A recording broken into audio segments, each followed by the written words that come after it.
ഇപ്പൊ എത്രാം വയസ്സ് കല്യാണം കഴിക്കണമെന്നാണ് നിങ്ങളൊരു അഭിപ്രായം?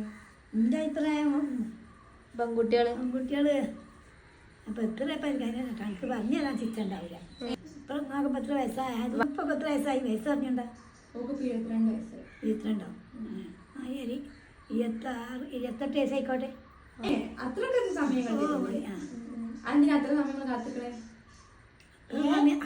സമയം കാക്കണല്ലോ. ഓലില്ല, ഓളൊന്ന് വെച്ച് നോക്കിയാ സമ്മതം വാങ്ങണം അല്ലേ? സമ്മതം വാങ്ങിയിട്ട് ടീച്ചർ. ജോലിയാണോ? ജോലി വേണം, അതിനെ അംഗീകരിച്ചിരിക്കണത്. ഇപ്പം തന്നെ പറഞ്ഞൂടെ. അപ്പം കടിച്ചാന്ന് എനിക്ക് എന്തെങ്കിലും ജോലി ഉണ്ടോ നോക്കണം, കെട്ടിത്തണത്. എന്നിട്ടാണ് തന്നെ കെട്ടിച്ചുള്ളൂ. നിങ്ങൾക്ക് ജോലി ഇല്ലാണ്ടല്ലേ അമ്മ കെട്ടിയേ? കാലത്ത് അങ്ങനെ മതിയാളെ. കാലം എന്താണെന്ന് ഇപ്പം എന്താ കാലം പറയും.